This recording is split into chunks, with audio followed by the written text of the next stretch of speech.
네, 시청자 여러분 안녕하십니까. 천지TV 오늘이 화요일 오후 2시에 여의도 하이킥으로 인사드립니다.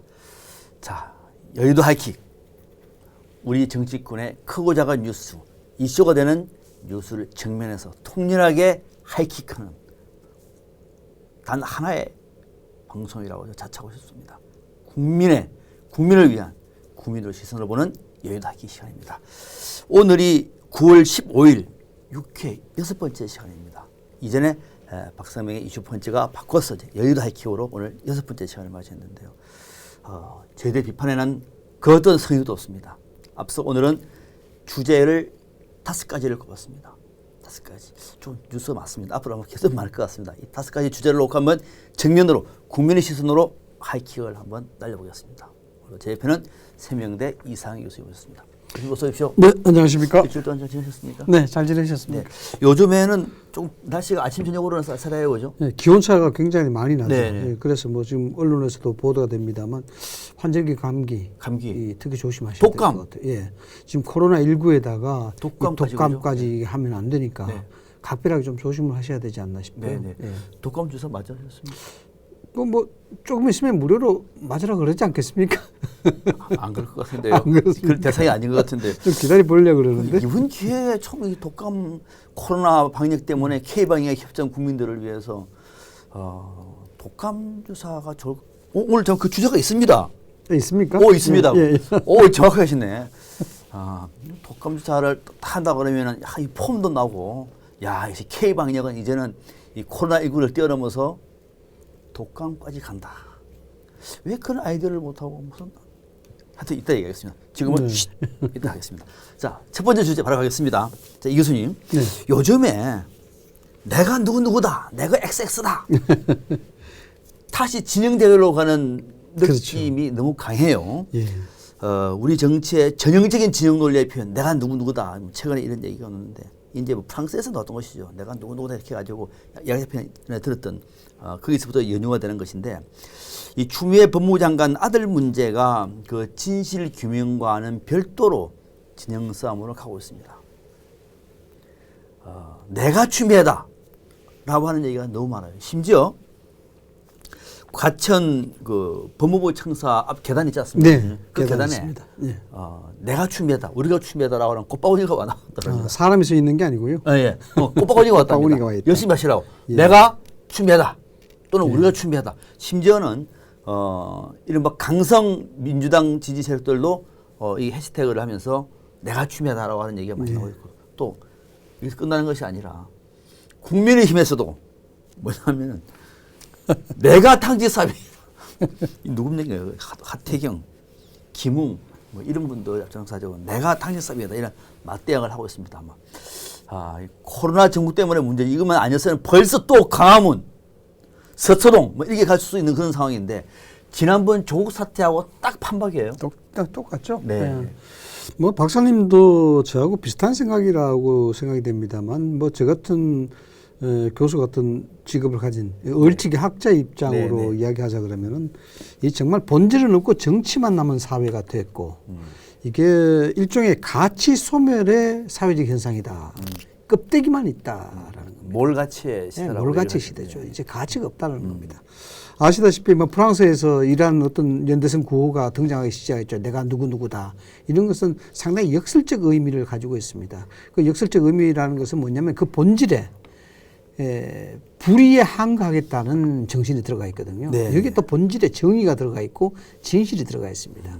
그래서 나를 내던지면서 그 불의에 항거하겠다, 그 진실을 입증하겠다는 그 의미가 내포된 것이 바로 이러한 구호라고 봐야 되겠죠. 네. 그런 것들이 사회 운동의 차원에서 드는데 지금은 뭐 조국 프레임이든 지금 뭐 추미애 프레임이든 이것이 어느 것이 진실이고 어느 것이 가짜 뭐 보편적인 논리를 어떻게 볼 것인가에 대한 문제입니다만 이런 것들이 과연 이런 구호가 걸맞을 만한 이슈인가 이런 것에 대해서 여기에는 지금 대한민국 사회라는 것이 어떤 정의보다도 또 어떤 진실보다도 자기 편만 옳으면 되구나. 또 내 편의 이야기만 무조건 맞으면 되구나. 네. 또 내 편이 하는 얘기는 무조건 옳다라는 그렇습니다. 그런 주의만 팽배돼 있다. 즉 몰가치 시대 말씀하시다시피 이 가치가 없는 가치 소멸의 시대에 지금 우리 살고 있다. 네. 이렇게 봐야 됩니다. 시청자 여러분들은 지금의 이 상황을 뭐 나는 관심 밖이야 이런 분들은 없을 겁니다. 적어도 박상민과 함께하는 여의도 하이킥에 아마 시청자 여러분들은 저희와 같은 고민으로 이 시대를 볼 겁니다. 정말 외치고 싶고 뭔가 좀 바꿔보고 싶고 이 시대를 뛰어넘어서 최소한 우리 아이들한테는 지난 100년의 대한민국의 굴욕을 더 이상 주고 싶지 않나. 그래서 이제는 합심을 해서 통일된 대한민국에 대해서 뭐 일본은 제껴버리고 중국하고도 경쟁을 하고 미국은 말할 것도 없으면서 21세기에 정말로 문화가 튼튼한 정말 가장 수준 높은 그런 대한민국을 만들고 싶은 열망들 다 똑같을 겁니다. 그러나 현실을 보면은 너무 처참합니다. 뭐 일부 평론가들은 지금의 이 정치 안팎의 상황을 전쟁터라고 그럽니다. 전쟁터. 대화가 안 되는 거죠. 아무나 내질러 놓으면은 그냥 그 말이 되는 것이고 또 듣는 사람은 이거 말인지 된장인지도 구별도 안 되고 너든 나다 다 쏟아내고 안 되면 고발해버리고 억지하고 거짓말해버리고 뭐 이런 상황이 지금 우리 정치에 엉망진창을 만들고 있는 와중에 단적인 그 상징적인 표현이 무슨 문제가 생기면은 무슨 내가 조국이다, 내가 누구다, 이번에는 뭐 내가 추미애다, 내가 당지사명이다. 정치꾼들이 또 이렇게 앞장섭니다. 설사 그것이 일부 진리라 진실이라고 하더라도 이런 식으로 몰고 가면 안 되는 거죠. 대화를 하고 논의를 하고 사실을 추적하는 그런 과정이 생략되어 버리는 겁니다. 말 그대로 국민을 편가르게 하는 전형적인 진영 논리라는 것입니다. 자, 방금 이상희 교수도 얘기를 했다시피 이거는 민주당이나 국민의힘이나 똑같은 겁니다. 무엇이 문제인가를 따져보는 것은 소홀하고 그냥 이렇게 나가서 국민들을 선동하고 그 선동 속에 자기가 포함이 돼가지고 정치적인 이득을 취하려고 하는 정치꾼들이 너무 많습니다. 저도 여의도 하이킥의 시청자 여러분들은 쏙지 마십시오. 정말 쏘면 안 됩니다. 제 방송과 함께하면 속지 않습니다. 그 다음에 이 교수님. 네. 우리가 방금 제가 말씀드렸다시피 이제 이 전형적인 진영 논리인데 한 5년 전에 이제 프랑스에서 그 언론사에 테러 때문에 그렇죠. 이슬람 네. 단체가 포격을 해가지고 그렇죠. 굉장히 그 위협에 처하다 보니까 당시에 누굽니까? 샤를리라고 그랬죠. 네. 내가 샤를리다. 내가 라는 샤를리다. 이름으로 해시태그 운동을 벌이면서 전 세계적으로 펼치면서 약자를 돕는 그렇죠. 외로워하지 말라. 예. 괴로워하지 말라. 우리가 함께 있다라고 하는 뜻으로 함께 했는데 이것이 한국에 오니까 전혀 엉뚱한 말이 되어버렸어요. 그죠? 예. 마치 그 귤이 회수를 지르면 탱자가 된다고 하는 논리 같은데 우리 사회에 이렇게 내가 누구누구다라고 하는 것이 그만큼 위험하기 때문에 우리가 지금 지적을 하는 거라 봐야 되겠죠. 저는 지금 학교에서 애들을 가르치는 네. 입장에서 참 부끄럽다는 얘기를 네. 많이 합니다. 학생들한테. 네. 학생들이 최근에 이제 한국의 정치적 상황, 사회적 상황에 대해서 교수님 어떤 것이 정의입니까? 이런 질문을 많이 합니다. 무엇이 정의인가? 그만큼 젊은 세대들, 특히 20대 초중반의 젊은 청년들은 뭐 본인들의 취업 이런 것도 걱정이지만 가치적 기준에 굉장히 혼란을 겪고 있는 게 사실입니다. 네. 이게 누구 책임이느냐? 이게 위정자들과 성인들의 책임입니다. 그럼요. 기성세대죠. 네. 왜 이렇게 만들어내야 되는 부분입니다. 물론 오늘 아침 언론에도 이 추미애 장관과 관련해서 뭐 많은 어떤 논조가 보도가 되고 있고 네. 뭐 그렇습니다만은 일부 학자들은 그런 얘기를 합니다. 이게 좀 뭐 본질과 약간 벗어난 얘기이기도 합니다만 이런 식으로 정의가 피폐되고 이런 식으로 불의에 대한 뭐 진실에 대한 가치가 훼손되고 이렇게 되면은 과연 투표라는 것이 그 합리성을 담보할 수 있겠느냐라고 이야기를 해요. 우리가 권력을 뽑을 때 정치 지도자를 뽑을 때 국회의원을 뽑을 때 투표적 행위를 통해서 정당성을 가지고 있지 않습니까? 그런데 그 이면에 가지고 있는 것은 본질적인 정의와 공정입니다. 그렇죠. 그렇죠. 사회의 도덕적으로 네. 공평성 네. 이걸 가지고 이야기인데 지금같이 이렇게 어느 것이 가치가 진실인지도 모르겠고 거짓이도 모르는데 투표적 행위를 어떻게 담보를 하냐 이거. 그렇죠. 그래서 심지어는 일부 학자들은 투표적 행위를 아마 미래 세대에서는 중지를 해야 될지도 모른다. 아, 네. 가치가. 그래서 그 학자들 정도로 같은 경우는 민주주의가 위험하다 이런 거죠. 그렇죠. 네. 바로 그 민주주의가 왜 위험한가. 네. 그래서 합리적으로 선출된 권력이 지나치게 편가르기를 하면서 그 합리적 정권 유지를 하기 위해서 그렇습니다. 네. 그렇게 해서 민주주의가 쇠퇴된다고 네, 이야기. 네, 그 네. 책에 나온 얘기예요. 네, 네. 그래서 지금 이게 지금 추미애 장관 사태를 보면서 우리는 작년에 이미 조국 법무장관 사태로 해서 얘기된 경각심이 있었습니다. 그럼에도 불구하고 똑같은 일이 그대로 벌어지고 있습니다. 아, 정말 똑같은 것 같아요. 네. 예, 똑같은 일인데 저는 뭐 어느 좀 편에 서서 이야기를 하는 그런 말씀을 드리는 것이 아니라 이렇습니다. 이걸 좀 현실적으로 이야기하자 그러면 내가 누구다 이거는 소위 강자고 약자의 대결 국면에서 보면 약자적 입장에서 나오는 그렇습니다. 네. 그렇죠. 네. 예. 내가 살리다. 네, 그렇죠. 약자의 표현에서 핍박에 대한 어떤 맞습니다. 거, 뭐 네. 이런 건데 최근에 내가 추미애다 이렇게 나오는 것은 조금 어울리지 않는다는 생각이 좀 들어요. 약자가 추미애가 약자는 아니죠. 그렇죠. 네. 강자, 네. 수포 강자죠. 네. 그래서 이걸 정부 여당 쪽에서 어쩌면 뭐 소위 친문 진영이라든가 지지 세력 쪽에서 일종의 프레임 만들기를 가져왔구나. 결국 내부 결속을 다져서 지지도 하락을 더 이상 하락되는 것을 막고 또 이런 것을 프레임의 완전한 설정을 통해서 이 국난을 이 위기를 빠져나가려는 어떤 그런 의도로 보입니다. 네. 제 생각에는. 예. 그거 왜냐 그러면은 앞으로 2주 후면은 추석 명절입니다. 그렇습니다. 추석 네, 명절. 네. 예년과 같이 왕래가 많이 없겠지만 아, 네, 이 네. 추석 명절의 명절 민심이라는 것은 대단히 중요하죠. 그래서 이 추미애 장관 보십시오. 추미애 장관 사태가 지금 한 3주째입니다. 3주째인데 재밌는 것은 딱 일주일 전부터 정부 여당의 대응이 나오기 시작했어요. 예. 제가 정리를 하나 해봤습니다. 9월 9일부터입니다. 네. 공식적인 대응이 사실상 나오기 예. 시작한 게 뭐 제 개인적인 견해입니다만 9월 9일 날 민주당과 국방부 차관이 당정 협의를 했습니다. 예. 물론 내용은 아니라고 하지만 예. 상당히 오해를 받을 수 있는 당정 협의를 했죠. 아. 9월 10일 날에 바로 국방부가 그에 대한 영향인지는 모르나 시행령과 훈련 규정 거론하면서 휴가 문제 없다라고 문제 발표를 없다 했습니다. 그랬습니다. 네. 자, 그다음 9월 11일입니다. 예. 청와대가 반응을 합니다. 예. 어떻게 반응하냐면은 청와대 청원 게시판에 올라온 글을 네. 관계해서 추미애 장관은 문제 없다라는 식으로 이야기를 해버려요. 네. 그다음 9월 12일입니다. 여당에서 이제 정치적 공세를 합니다. 실수를 했지만 황희호 의원이 뭔가 범죄적 냄새가 난다. 이렇게 공격을 했죠. 단독범 그렇죠. 얘기 나왔죠. 네. 뭐 실수를 했습니다만은 드디어 이제 정부 여당에서 공세적인 진안을 하게 된 거죠. 예. 자, 9월 13일에는 추미애 장관이 직접 이야기를 하죠. 네. 뭐 좀 미안하게 했는데 죄송하다 그랬습니다. 죄송하다. 검찰 수사에 일종의 가이드라인 지시했다는 비판을 받게 되죠. 네. 9월 13일 그 당일날에 뭐 장관 아들도 소화되고 조사도 받았습니다만 14일이 재밌습니다. 이렇게 방침이 찍어지는데 이낙연 대표가 나섰어요. 아, 네. 이낙연 대표가 나서서 추미애 장관의 문제 해명됐다. 검찰 수사 지켜보자. 방침을 찍은 겁니다. 그만해. 예. 이것이 뭐냐 그러면은 바로 대정부 질문을 가장 포인트로 잡은 거예요. 대정부 질문이 끝나는 오늘부터 시작해서 끝나는 이번 주까지. 이번 주까지 네. 이번 주까지 소위 말하자 그러면은 여기서 정리를 해다. 이제 끝내고 추석 연계 민심에 대비를 해야 된다. 그런 거죠. 그러니까 정부와 여당이 조직적으로 그렇죠. 제가 봤을 때 협의를 해서 제작입니다. 대응을 하고 있는 것이다. 지금 그대로 나타났지 않습니까? 그대로 나타나고 네. 희한하게 순서에 맞게끔 딱딱 나타났습니다. 자, 추미애 장관 대정부 질문했고 이낙연 대표까지 나섰으니까 그다음 뭐가 이어지겠느냐? 이제는 동부지검 수사 결과 발표만 하나 남아 있는 겁니다. 수사 결과 발표. 그렇죠. 거기서도 그걸 법적으로 그렇죠. 정정하면 끝난다. 끝나는 거죠.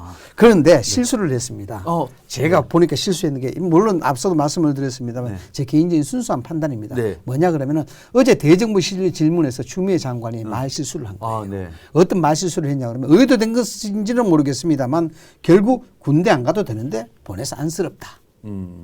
그다음에 우리 아들은 실력이 있는데 제비뽑기로 군대에서 떨어뜨렸다. 나머지 카투자들이 실력이 없는 걸 어떻게 할까요? 이런 얘기를 국민 정서에 반하는 얘기를 했어요. 아니 이거 맞을 수도 있잖아요. 나머지 카투자들 다 실력이 없고 아들만 똑똑할 수도 있죠. 그럴 수도 있죠. 이런 것들이 이게요 조국 법무부 장관의 사태하고는 많이 다릅니다. 왜 다르냐 그러면 이것이 별거 아닌 것 같아도 인화성이 강한 것이 조국 법무부 장관의 사태는 복잡한 법리적 논쟁이 있습니다. 네, 네. 그렇죠? 여기에 무슨 펀드가 들어가 있고 아주 복잡해요. 네. 그러나 추미애 장관의 건은 간단합니다. 네. 대한민국의 모든 남자가 병력의 전문가예요. 네, 네. 그렇죠. 발생이 네, 네. 예민하죠. 그런 상황이기 때문에 그런 문제를 어제 아마 정리를 하려고 했으면 추미애 장관이 명명백백하게 이 부분이고 진심어린 어떤 사과를 보여주고 그 진정성을 보여줘야 될 겁니다. 그런데 그걸 안 보인 거예요. 그렇죠. 부모가 국방부가 전화한 걸 확인했는데 부모가 누굽니까 얘기하니까 모르겠습니다. 저는 아닙니다. 그럼 남편이네요. 예. 우리 집에는 아들만 있습니다. 뭔 얘기예요? 그게? 그래서 그러니까 이게 전략적으로 보자면 어제는 대단히 좀 실수한 것이 아니냐. 알겠습니다. 이것도 할 얘기가 많은데 바로 두 번째 연결되니까 예, 예. 바로 두 번째 들어가겠습니다. 같은 연관된 얘기. 할 얘기가 많죠 이게. 네, 요거는 앞으로 계속 사건이 나올 수밖에 없는 것이고 지금은 아무것도 아닙니다. 앞으로 국정감사 할 때는 더 세게 나올 겁니다. 지켜보도록 하고 일단 여기까지. 그래서 다시 진영대결을 한다. 내가 누구다 알아와라는 이 논리는 진영대결로 가는 깃발입니다. 지금 여당, 야당 똑같습니다. 그렇게 가고 있다는 얘기입니다. 자, 그런데 이 사건, 그러니까 추미애 장관의 이 아들의 휴가 미복귀, 이것은 탈영, 뭐 이런 얘기를 처음으로 제기한 당직 사병 현 뭐뭐뭐 또 혹자 누가 이름을 또 얘기를 해가지고 또 이거 왜 또 이 민감한 문제를 사실 어떻게 보면 보호해야 할 진실이든 아니든 일단은 보호를 해야 될 텐데 이름을 갖다가 이상이 이렇게 얘기를 해버리니까 듣는 이상이는 화나는 거죠. 이 뭐뭐 현 뭐라고 하는데 이 당직 사병, 이 당직 사병이 공익 제보자다.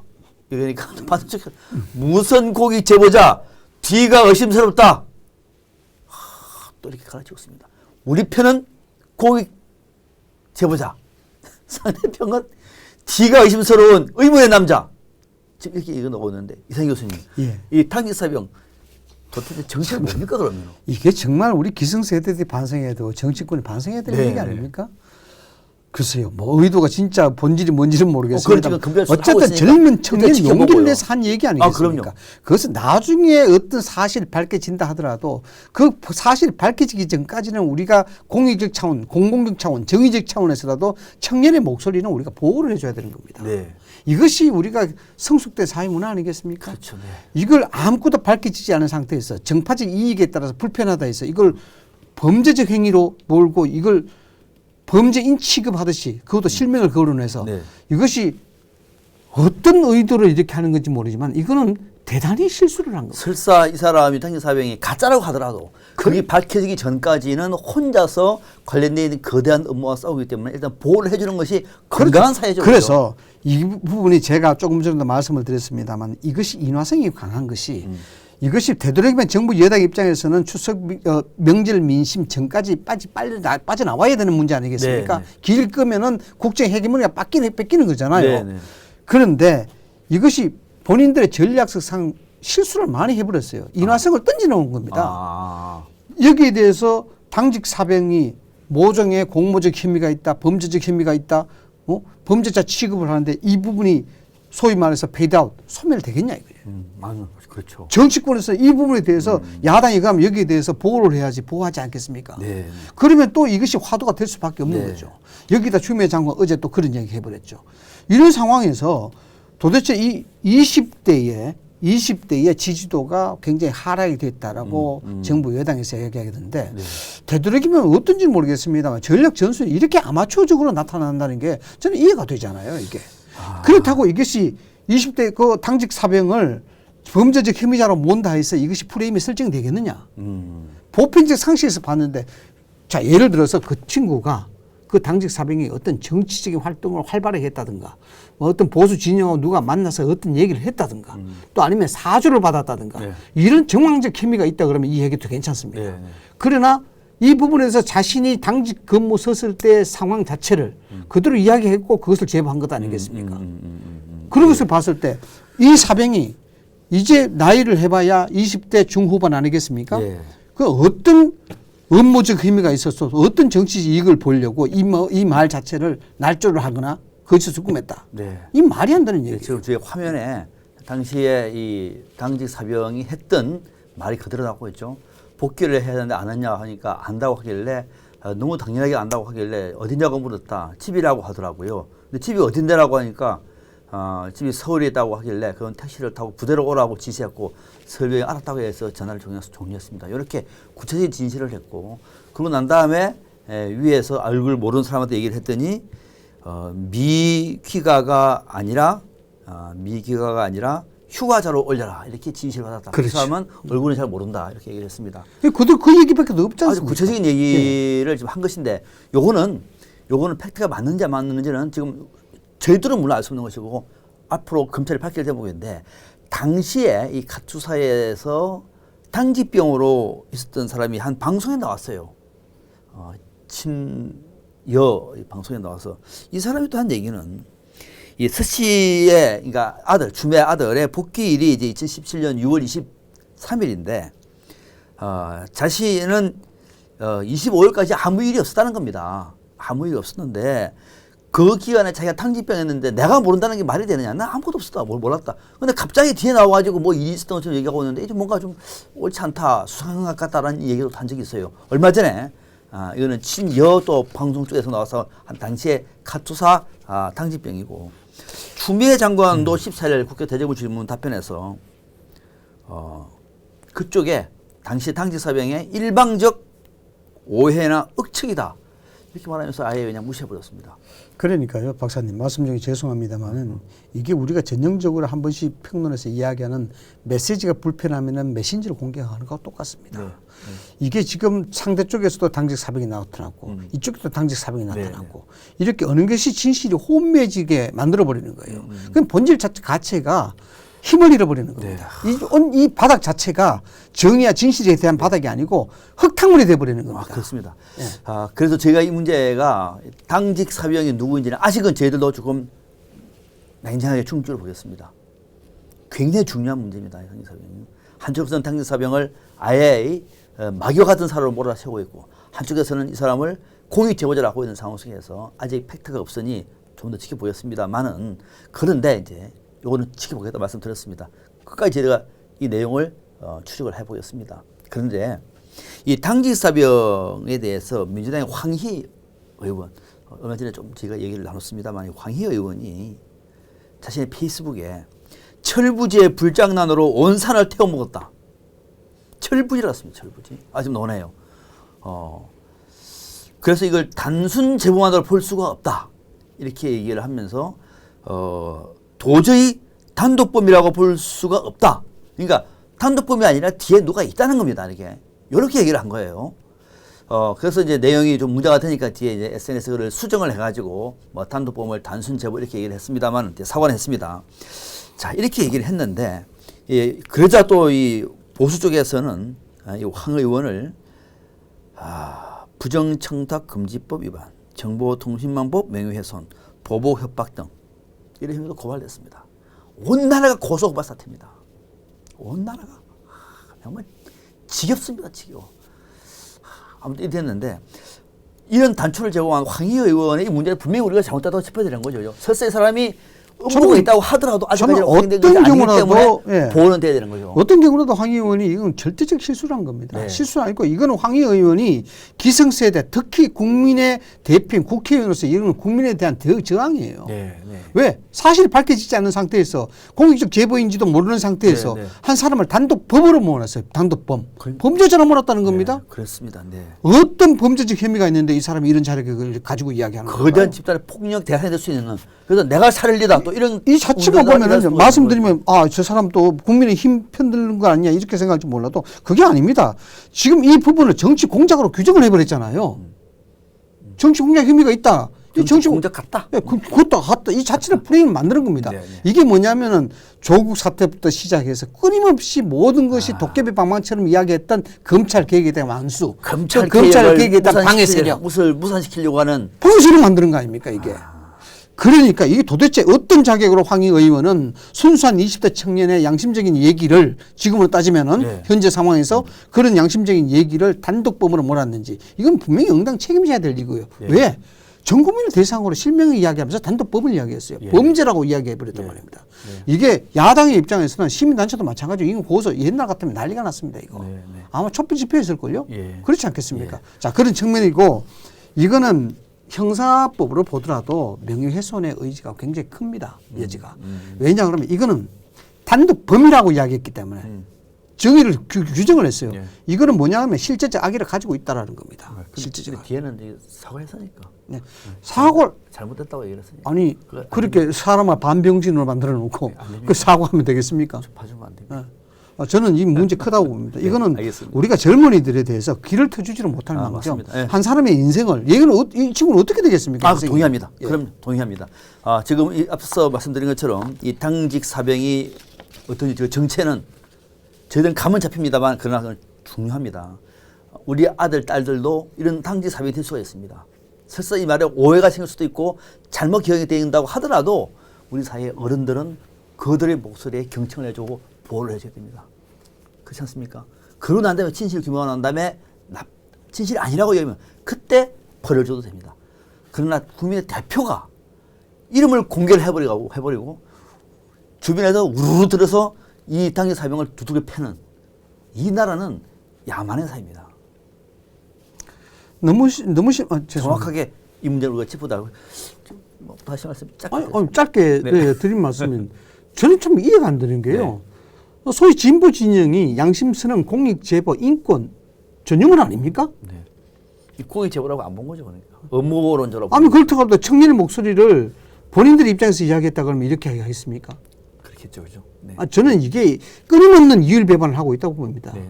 자, 그래서 진영의 논리에 화가 나는 것이 아니고 기성세대 특히 국회의원의 입장에서 젊은 청년의 목소리에 이런 식으로 매도하는 그게 화가 난다는 겁니다. 네, 네. 그렇습니다. 앞으로 우리가 다시 우리 시대의 젊은이들, 특히 또 여성들, 약자들이 용기를 내서 얘기를 할 때 기억이 잘못될 수도 물론 있지 않습니까? 또 그중에는 또 나쁜 사람도 있을 겁니다. 그러나 그는 그때 일하더라도 그 관련된 내용만큼은 사회가 충분히 보여주면서 할 말 다 해라. 하고 난 다음에 진실을 규정해서 문제가 있으면 책임을 물으면 되는 것이고 그 전까지는 우리 사회에서 얘기를 할 수 있는 그런 사회. 그러기 위해서 대한민국의 정치가 존재하는 건 아닙니까? 정치인들이 앞장서 가지고 그 사람이 이상이다 이렇게 얘기해버리면 듣는 이상이는 좀 불쾌한 거죠. 사람의 인생이 걸린 문제입니다. 그럼요. 인생이 걸린 것이고 우리 요즘에는 미래 세대가 걸린 문제입니다. 그죠? 아시지 않습니까? SNS가 얼마나 발달되어 있습니까? 이 사람의 실명이 그대로 공개됐는데 이 창창한 앞에 젊은이는 어떻게 삽니까? 겁이 나서 얘기할 수 없는 네. 거고 혹시라도 그죠? 전부 다 입 다물라 이 얘기 아닙니까? 네. 말하지 마라 이거 아닙니까? 요즘 시간이 없어서 빨리 치라고 내가 지금 좀 흥분을 좀 낮추시고 알겠습니다. 아니 그런데다가 네, 또 있습니까? 네. 네. 인권위는 여기다 이 사람은 공직제보로 취급을 안 했어요. 그거는 네. 제가 방금 확인해 보니까 네. 권익위는 네. 권익위는 민간에서 발생한 부분을 얘기한 거지 군에서 발생한 부분은 그들의 법인 내용에 포함이 안 된다 그럽니다. 그러니까 자격이 안 되는 거지 내용은 요건 자체 요건 자체 뭐 이렇게 그러니까 혐조자를 볼 것인가에 대한 부분은 권익위는 좀 두고 보겠다. 민간인이지 예. 이것도 군인이니까 군인은 권익위 차원이 아니라고 얘기를 했는데 뭐 그건 이해할 수 있는 거죠. 어쨌든 아니라면. 권익위는 뭐 그러나 추미애 장관과 좀 더- 수사에 이해 충돌이 없다라고 판결했지 않습니까? 그러니까요. 네. 그것도 참 네. 그것도 좀 아닐 것 같아요. 그죠? 이해 충돌 분명히 있는 것 같은데. 아무튼 넘어가겠습니다. 그거는 권익위에 신변 보호 요청을 했는데 그거는 안 된다고 얘기를 했고 당시 군대의 문제는 권익위의 대상이 안 된다고 얘기를 했고 내부 고발자가 공익 신고로 신분상 경제적인 불이익 등을 받았을 때 이를 원상 복구하는 보호 조치는 민간인 자성이다 이렇게 설명하였습니다. 네, 거기까지만 딱 정리하겠습니다. 자, 이상희 교수님 세 번째 주제. 자, 세 번째 주제는 통신비 2만 원. 왜 죽어도 욕먹나. 요즘에 이 얘기가 좀 많은 것 같아요. 주변에서 이 얘기하는 사람들 중에서 화를 안 내는 사람들이 없었습니다. 제 주변에는. 이상희 교수님은 주변에 뭐 좋아하는 사람이 있을지 모르겠습니다만 적어도 저는 통신비 2만 원. 왜 죽어도 욕먹나. 이 주제를 한번 나눠보겠습니다. 이상희 교수님. 네. 민주당의 이낙연 대표가 청와대에서 문재인 대통령을 만나지 않았습니까? 네. 거기서 이제 제의를 해가지고 문재인 대통령도 좋습니다 해가지고 이제 13세 이상이죠. 네. 13세 이상의 1인당 2만 원. 4명이면 8만 원입니다. 뭐 적은 돈은 물론 아닙니다. 그죠? 뭐 많은 돈은 물론 아니긴 합니다만 주기로 했는데 그래서 첫 작품이다. 이낙연 대표의 첫 작품이다 이렇게 얘기했는데 이게 별로 분위기가 안 좋은 것 같아요. 근데 먼저 이 교수님, 네. 이낙연 대표가 왜 이런 얘기를 왜 했을까요? 그 배경이 궁금해요. 예리한 시각으로 한번 분석해 주십시오. 이게 뭐 선별적 지원을 하다 보니까 네.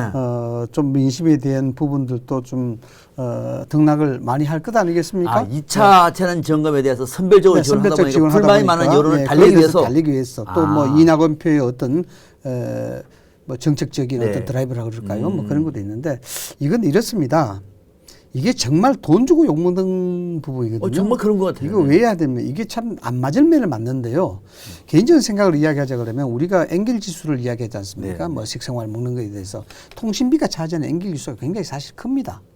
그래서 이 코로나 전국에 있어서 통신비를 일정 부분 부담해서 국가가 지원해 준다. 이건 좀 도움이 될 수는 있어요. 현실론적으로. 네. 찬성입니다. 그러나 그럼에도 불구하고 왜 욕을 먹느냐. 아마 청와대나 정부 여당에서 민심의 여론을 면밀하게 분석해서 판단하는 그런 능력이 좀 부족한 것 같아요. 뭐냐 그러면 이걸 소위 말해서 정무적 판단이라고 얘기하는데 청와대에서는 정무적 판단이라고 얘기하는데 그 정무적 판단은 포괄적 의미가 아니고 청와대에서는 정무비서관실도 마찬가지고 민정실도 마찬가지입니다만 여론 흐름을 굉장히 예의주시해서 그것을 분석을 합니다. 네네. 자, 제가 왜 이런 장황한 얘기를 하냐면은 지금 국민의 정세가 어떤 정세가 있냐면요. 코로나19로 말미암아 또는 경제 상황 악화로 말미암아 수많은 지원금들이 나오고 있습니다. 네. 1차, 2차에서 재난지원금이 나오고 네, 네. 돈은 주니까 감사히 받습니다. 네. 그러나 그 이면에는 이 돈을 받아야 될까라는 걱정이 있습니다. 아. 자, 이야기를 들어보니까 돈을 너무 많이 퍼주고 국가 빚이 늘어나고 또 이게 장래 미래 세대에서 부담이 된다는데 네, 네. 이 돈을 받아야 될까 말이야. 그러나 돈은 받아야 된다. 네. 이런 아주 복잡하고 미묘한 심리가 있습니다. 네, 네. 그래서 이게 왜 중요하냐 그러면 돈을 줬다 그러면은 이게 어떤 시스템의 결정이 아니고 뜬금없이 나온 거란 말입니다. 통신 2만 원에. 그렇습니다. 예, 그렇죠. 네, 시스템이 했으면 이 얘기가 K 방향으로 이 얘기가 완충 역할을 해서 끝나는 없어요. 겁니다. 이게 뜬금없이 2만 원이 나왔는데 첫째, 2만 원에 대한 돈의 값어치가 사람들이 여기에 부담 없이 저항할 수 있는 액수라는 겁니다. 부담 없이 저항할 수 있는 액수다. 예. 그러니까 제가 아까 말씀을 드렸죠. 이게 좀 복잡합니다. 예, 이게 여론 전문가들은 아마 이해하실 겁니다. 네. 실질적으로 걱정이 많이 앞서죠. 나라의 재정도 네. 걱정이 되고. 그런데 또 돈을 준다 그러니까 여기에 대해서 뭔가 이의 제기를 해야 될 욕구가 있는 거예요. 네, 네. 그래서 2만에 한 돈이 나오니까 여기에 저항할 수 있는 충분한 부담 없는 저항 조건이 되는 거예요. 아, 2만 원 정도 안 받아도 된다? 네. 그래서 여기에 대해서 공격을 하는 겁니다. 소위 내재된 정의감이죠. 내재된 정의감. 이걸 통해서 하는데 이게 정무적 판단입니다. 아주 예민하게 그걸 봐야 되거든요. 예. 이거 없이 그냥 소위 말해서 쉽게 이야기하자면 시스템 순서 없이 그냥 즉흥적으로 결정한 겁니다. 그러니까 여기에 대해서 돈이 2만이다 보니까 국민적 여론에서는 이게 충분히 여기에 대해서는 불만을 표시할 수 있고 이것은 옳지 않다라고 이야기할 수 있는 가치가 되는 거예요. 네. 앞서 이제 이낙연 대표와 이재명 경기지사가 2차 지원금을 선별로 가느냐 보편으로 가느냐 다툴 때 이재명 지사는 보편으로 가자 모든 국민에게 나눠주다. 뭐 10만 원씩 100번 줘도 된다 이렇게 강해 나갔는데 이제 이낙연 대표 같은 경우는 그럴 만한 돈이 없습니다. 청와대도 돈이 없습니다. 그러니까 그걸 보편으로 못 가고 선별로 했는데 선별로 하다 보니까 받는 사람도 기분 나쁘고 안 받는 사람도 기분 나쁘고 또 애매모호하게 싸우는 사람들은 많고 이런 상황 속에서 여론이 안 좋으니까 그런 정부의 2차 재난지원금에 대한 비판 여론을 무마하기 위해서 적극적으로 통신 위반을 꺼냈다. 그래서 그 적극적이 안에서 제가 정확하게 설명했습니다만 그런 민감한 여론 움직임을 못 봤다는 거고 그래서 하나 더 결론적으로 말씀을 드리자 그러면 그것은 왜 그것이 촉매 역할이 됐느냐라고 보면은 이게 시스템으로 만들어진 지원금이 아니지 않습니까? 이게 소위 말해서 이낙연 대표하고 뭐 이야기하다가 된 것 아닙니까? 그래서 그때 청와대가 어떻게 이야기했냐면 정부의 작은 위로와 승인이라고 이야기해버렸습니다. 이 자체가 감성적으로 코드를 접근했는데 그게 아니거든요. 이건 국민의 세금이거든. 그래서 그 말을 듣는 국민의 입장에서는 이게 뭐냐라고 이야기하는 거예요. 국민 세금으로 누가 누구를 위로한다는 건가? 그러니까요. 여기에 대해서 이 부분의 감정을 흔든 겁니다. 그래서 이것이 정치적 이슈로 부각할 수밖에 없는 상황이죠. 국민의힘 입장에서는 아주 좋은 호재가 된 거죠. 이런 부분이. 지금 국민 얘기했는데 혹시 우리 그 제작팀에서 여론조사 결과가 준비된지 모르겠습니다만은 리얼미터가 YTN 의뢰로 전 국민 통신비 2만 원 지원 결정에 대한 국민들의 생각을 물어봤더니 아주 노네요. 58.2%가 잘못했다. 오, 우리 국민들이 이러네요. 잘못했다. 잘한 일은 37.8%. 국민들의 대부분은 통신 2만 원 결정이요? 그거 잘못한 겁니다. 이렇게 지금 답을 했습니다. 이거는 지난 11일 날 전국 만 18세 이상 만 50명에게 접촉을 해서 최종 500명이 응답을 했습니다. 이때 넣어줘. 5.0% 응답률이었고 표본 오차는 95% 신뢰 수준의 플러스 마이너스 4.4% 포인트입니다. 리얼미터 홈페이지를 보시면은 자세한 내용을 알 수 있습니다. 아무튼 전 국민 통신비는 방금 이상희 교수가 말했던 것처럼 2만 원을 준다고 하더라도 58.2% 반이 넘는 국민들은 잘못입니다. 잘못이다. 시스템이 아니다 이거죠. 야, 이거 무슨 얘기입니다. 이제 국민들이 무서운 거예요. 근데 이 교수님, 네. 아까 우리 좀 얘기하다가 말았는데 요 문제가 있네요. 그러면은 제가 한번 제기해 볼게요. 통신비 2만 원은 뜬금없이 무슨 통신비입니까? 우리 국민들 K방위 하느라고 얼마나 애썼습니까? 그런데 지금 거의 정부와 국민 여러분들의 노력으로 코로나19를 지금 거의 마무리 단계에 있는데 가을에 찬바람 보니까 독감이 또 달려옵니다. 이 독감과 코로나가 겹치면 너무너무 국민들이 힘들어할 것 같아서 이번에 국민 여러분들에게 저희 정부가 중기 계획을 세워서 독감 모든 국민에게 독감 무료 예방 접종을 하겠습니다. 이렇게 말하면 찬성 반대? 저는 찬성입니다. 찬성이 저도 찬성. 근데 왜 그런 확실한 반영이고 지금 눈앞에 있는 불이 바로 그거 아닙니까? 근데 그런 거 왜 안 하죠? 그러니까 이게 좀 저도 이해가 안 되는 부분이 왜 이런 정무적 판단을 하느냐. 이거를 지금 통합당에서 아니 통합당 아니죠 이제는 국민의힘에서 얘기를 했어요. 국민의힘에서 김종인 대표도 얘기를 하고 주호영 원내대표도 차라리 독감 예방 주사를 하자 얘기하는 게 이게 설득력이 있으면은 지금이라도 당장 네. 이낙연 대표가 2만 원 아웃 독감 오케이 이렇게 하면 안 됩니까? 주호영 원내대표의 워딩을 가만히 보면요. 네. 어떤 얘기를 하냐 그러면은 국민이 반대하는 50% 이상 국민이 반대하는 거 왜 그렇게 하느냐. 네. 그래서 대안 제시를 했어요. 독감으로 독감을 하자. 어. 이런 부분들이 국민의힘 쪽에서는 이 어쨌든 통신비도 생활에 도움이 될 텐데 그러나 이 부분에 대해서는 다른 의도가 있는 거예요. 뭐냐 그러면은 앞으로 예산 4차 추경심사에서 확실하게 해결문을 잡을 수 있다는 거. 대안 제시를 통해서. 네. 그리고 앞으로 선심성 포퓰리즘 예산에 대해서는 이렇다라는 것을 확실히 보여주면서 여기에 대해서 대응을 할 수 있다는 거죠. 이런 어떤 정무적인 이득이 있는 겁니다. 그렇구나. 네. 네. 네. 그렇기 때문에 국민의힘으로서는 대안도 제시했지 않습니까? 독감. 저는 맞다고 봅니다. 뭐 정부 입장에서 이미 2천만 명에 대한 부분이 예약이 돼 있다, 네. 준비돼 있다 그러지만 나머지 3천 명도 더 주면 되는 거거든요. 그렇죠, 네. 그래서 이걸 갖다가 소위 국민의힘이 이야기한 대로 따라가 버리게 되면은 소위 정무적 대결에서 원사이드 패배하게 되는 겁니다. 끌려가는 모습이고 끌려가는 모습이죠. 여당이 봐봐라 야당 따라가네 뭐 이런 식이 되는 거죠. 그래서 이 교묘한 여론 전략이 들어가 있는 거예요. 예. 국민의힘의 입장에서는 국민의 세금을 함부로 쓰지 말아야 된다는 경고를 동시에 줌으로써 주고 또 여기에 대안을 제시함으로써 국민의힘이 이야기하는 이 선심성 예산에서 이 내재된 정의감 이걸 그 지지를 그대로 국민의힘으로 당겨오는 그런 어떤 전략이 내포되어 있는 거죠. 그렇군요. 참 좀 더 좀 신중하게 했으면 좋겠는데 저도 갑자기 그 뉴스를 보고 갑자기 무슨 통신비 2만 원 지원이야? 이게 그동안 좀 애썼던 저는 제일 K방에서 앞장섰던 분들이 저는 간호사분들인 것 같았어요. 네. 간호사분들.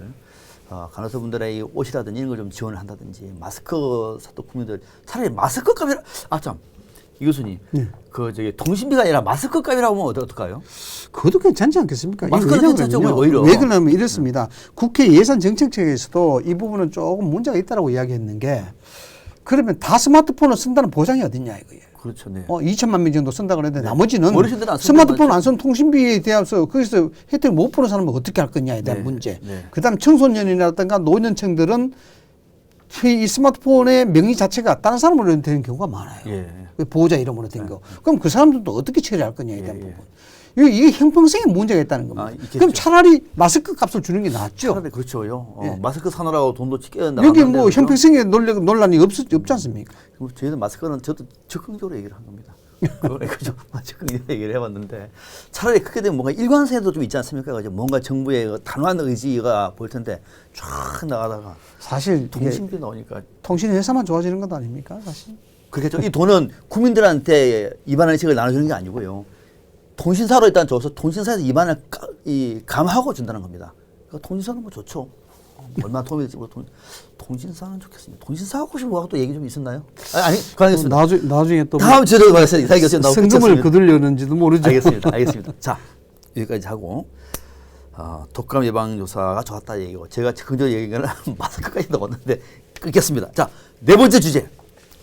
안철수가 국민의힘에 추파를 던지는 이유. 이거 참 궁금합니다. 저도 좀 궁금했는데 추파를 던지는 이유. 사전에 추파 우리 제작진이 추파라고 딱 썼는데 아주 매력적인 말이네요. 추파. 예. 뜻을 찾아보니까 가을의 파도인가요? 예. 가을에 잔잔하고 아름다운 물결. 예. 아 그런가요? 예, 그게 사전적 용어고 예. 또는 남녀 관계를 얘기할 때는 여성의 은은한 정을 나타내는 눈치라 그럽니다. 눈치. 예.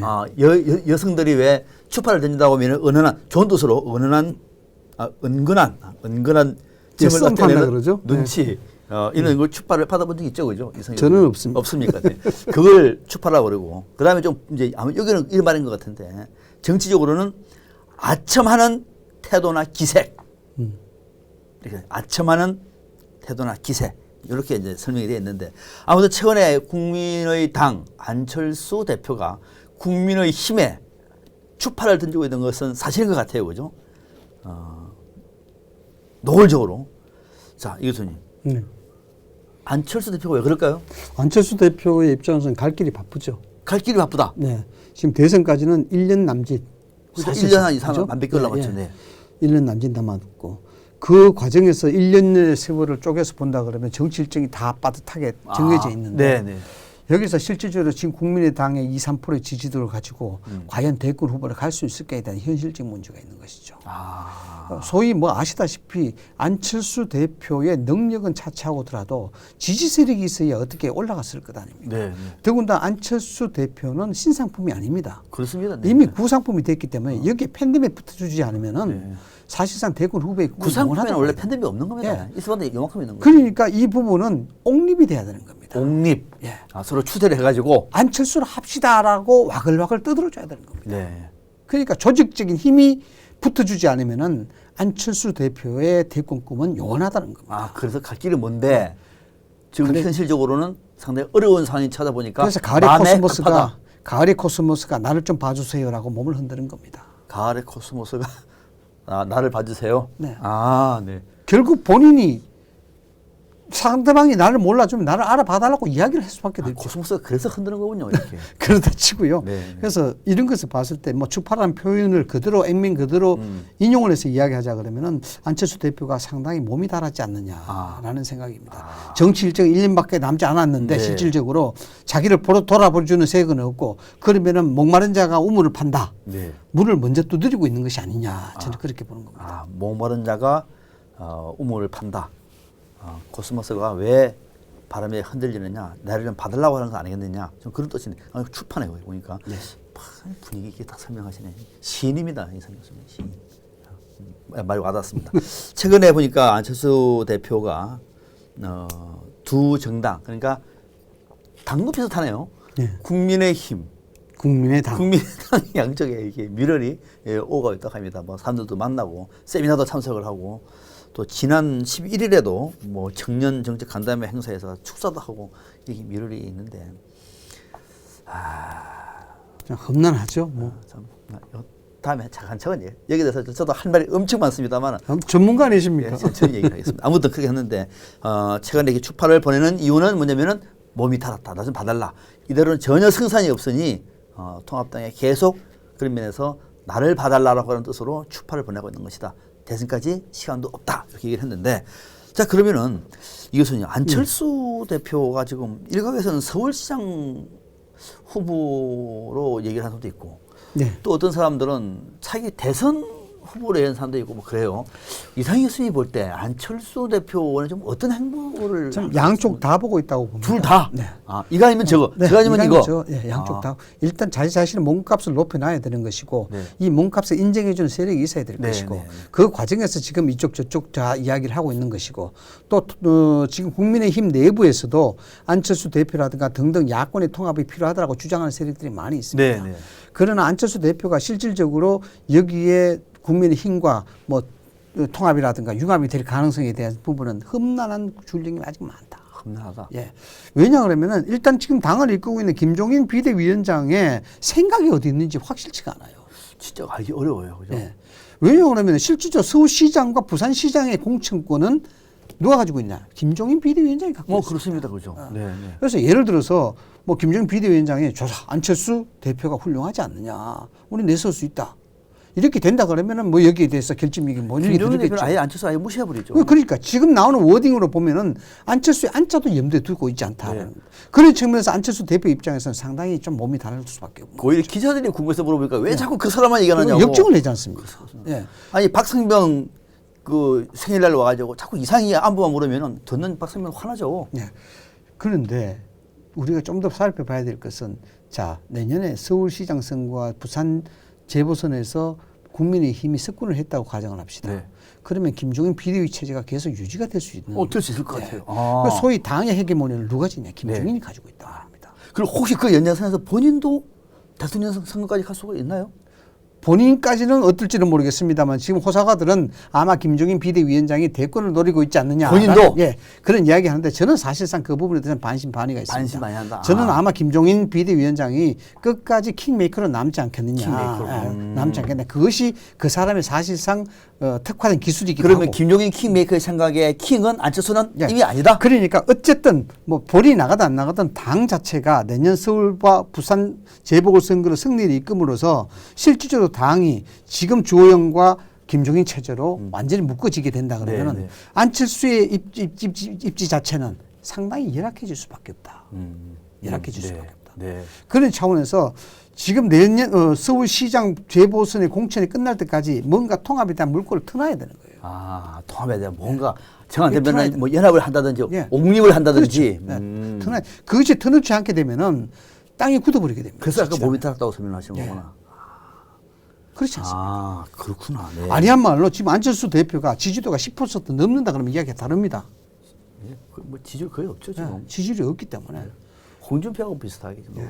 그렇기 때문에 지금 뭐 본인에 대한 경쟁자들이 한두 사람이 아니지 않습니까? 예. 자, 정말 그쪽 다 도토리 키재기가 예, 되고 도토리 기지이기 때문에 김종인 비대위원장 입장으로서는 가정을 해서 본다 그러면 내년에 그래 성공을 해서 당의 헤게모니를 잡는다라고 본다 그러면은 꽃놀이표를 갖게 되는 거죠. 자, 아주 좋은 얘기 나왔습니다. 지금 저는 안철수 대표의 최근 행보를 보면서 아주 좀 할 말이 많다 말씀드렸는데 그건 아끼겠습니다. 이상희 교수의 지적은 지금 몸이 달아있다. 그리고 험난하다.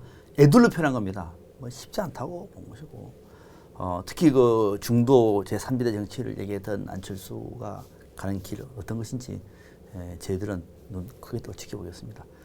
최근에 이렇게 통합당 지금은 국민의힘 쪽하고 이렇게 밀을 유지하는 것은 좀 장기 포석을 위해서 몸값을 올리려고 하는 올리는 전략이다.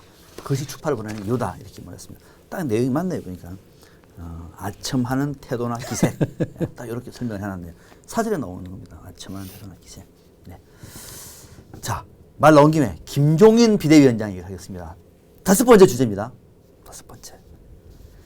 김종인 비대위원장 김종인 왜 태극기 세력 앞에 굴신하나? 지난주에 한번 우리가 다룰 때 태극기 세력을 쳐낼 것이다라고 얘기를 했는데 그 이후에 나오는 내용을 보니까 그게 아닙니다. 굴신, 몸을 굽힌다는 얘기입니다. 굴신, 몸을 앞으로 굽힌다는 거. 아첨한다는 얘기죠.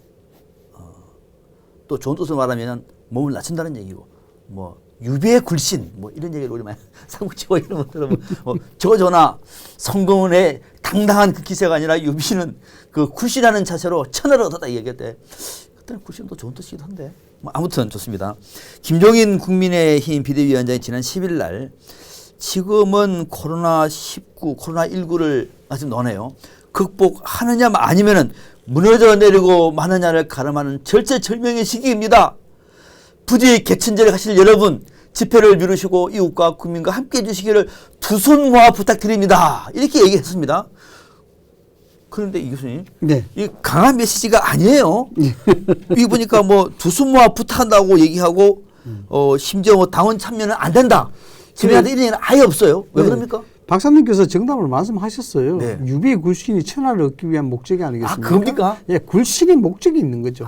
예. 정치의 굴신이라는 것은 그 목적과 목표가 없으면 굴신이 안 되는 겁니다. 네. 그건 무슨 목적이 있겠느냐.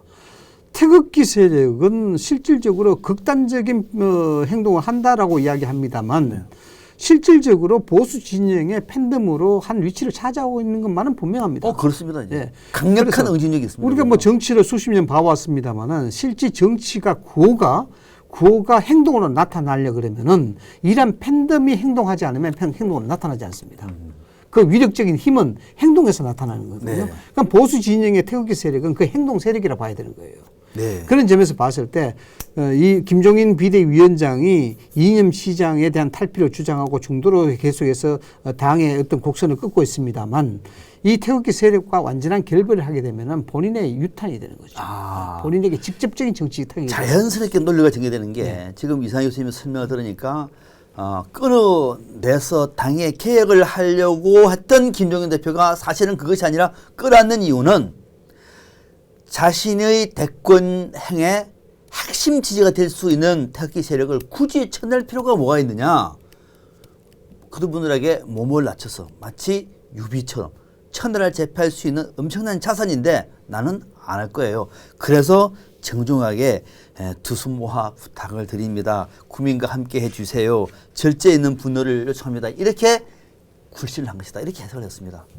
손을 들고 또 와닿는 것 같죠. 이것도 좀 할 얘기 좀 많은데. 얼마 전까지만 하더라도 우리하고 무슨 상관이 있습니까? 그분들하고 상대할 필요 없어요. 이렇게 하던 사람이 두 손 모아 부탁드립니다. 부탁한다 얘기하셨는데 자, 그거는 자신의 큰 정치의 길을 위한 굴신의 모습이다. 대선에 나갈 가능성은 지금은 크다라고 볼 수밖에 없는 대목인데 이상희 교수님. 그런데 자, 그걸까지 이해를 했습니다. 요걸 한번 짚어보겠습니다. 시간이 얼마 안 남았는데 김종인 위원장이 또 이런 말을 했습니다. 이제 태극기 집회가 이제 개천절에 큰 집회를 하지 않습니까? 네. 국민도 정말 고민하고 있고 김종인 대표는 두 손 뭐 부탁한다 그랬어요. 뭐 가지 마라. 징계한다 이거 아니었습니다. 그러면서 했던 얘기가 이런 말을 했습니다. 스페인 독감이 창궐하던 시기에 3.1 만세운동에 나섰던 선조들이 생각납니다. 왜 갑자기 이게 생각나죠? 아니 3.1 운동 때 생존을 계셨습니까? 근데 이제 책에서 배운 거겠죠. 예. 스페인 독감이 당시에 1919년에 스페인 독감이 18년부터 맞습니다. 유행했었죠. 예. 그때 시기에 3.1 운동에 나섰던 선조들 생각납니다. 그러니까 다시 말하면은 스페인 독감이 아니라 지금 코로나19 때 3.1 운동을 했던 독립운동가들이 나섰던 그런 모습이 생각날 만큼 이분들은 그러면은 이 극우 태극기 세력이 3.1 만세운동에 나섰던 사람들하고 같이 지금 등치하고 있는 건 아닙니까? 네. 이거 좀 오버하는 거 아닙니까? 완전한 굴신이죠. 네. 그 완전한 목표를 달성하기 위해서 사실상 지금껏 김종인 비대위원장이 보여왔던 레토릭과는 전혀 다른 레토릭입니다. 그럼요. 아주 뭐 끊고 아주 결단력 있는 그런 소위 레토릭을 구사해 왔습니다만은 이런 부분은 사실 이례적이라고 봐야 되겠죠. 이례적이다. 네, 이례적인 바. 이건 실질적으로 해석의 여지에 따라서 3.1 운동 세력과 태극기 세력을 같이 동급화시키는 겁니다. 그 얘기입니다. 당연한 거죠. 그렇게 해석이 될 수 있는 거예요. 그게 정치 레토릭의 해석입니다. 그럼 왜 그런 무리수를 두고 그렇게까지 해석할 것이냐. 왜? 예. 결국 이 부분에 대해서 보수 진영의 소위 균열, 갈등 이 부분은 본인의 정치적 행보 또 향후의 민주당과의 대척점에 있어서 그 소위 그 동력 자체가 받아들이지 못한다. 동력 자체가 약해질 수 있다는 것이 우려하고 있는 그런 점이죠. 그런 점 다름 아니고 이 부분들도 결국 국민의힘이라고 해서 이번에 최근에 당 색깔도 많이 다양하게 바꿨지 않습니까? 이것이 바꾸고. 한쪽을 드러내는 것이 아니고 아우러서 희석시켰어. 융합돼서 가자라는 메시지다. 이렇게 봐야 되는 그 가면은 결국은 내 지지 세력이 될 거야. 결국 뭐 내 지지 세력도 되고 결국 보수의 전체적인 통합 쪽에서 상당한 정치 교체의 정권 교체의 에너지가 만들어질 것이다. 이렇게 보는 거죠. 여기에는 뭐 본인의 어떤 정치 야망도 틀림없이 있는 것이다. 그 통합당의 인적 혁신은 이미 물 건너간 거죠. 인적 혁신이 되겠습니까? 그건 끝난 거다. 네. 저도 그래 봅니다. 인적 혁신, 제가 당초에 김종인 비대위원장의 인적 혁신이 어떻고 당원을 바꿔가지고 이 얘기는 책상물을 막 셔댈 얘기고 자신의 정치적인 야망 때문에 이제는 태극기 세력 앞에 굴신을 하고 그들을 100년 전에 스페인 독감 때 3.1 운동했던 우리 선조들과 비교를 했습니다. 누가? 김종인 위원장이. 누구를? 태극기 세력을. 대한민국의 제1야당은 지금 그렇게 가고 있습니다. 그래서 박성명의 이 방송을 함께하는 시청자 여러분, 우리가 깨어있어야 됩니다. 이 교수님 오늘 여기까지 하겠습니다. 네, 수고하셨습니다. 여의도 하이킥. 오늘 순서는 여기서 마치고 다음 주 화요일에 오후 2시에 다시 생방송에서 뵙겠습니다. 고맙습니다. 수고하셨습니다. 네. 수고하셨습니다.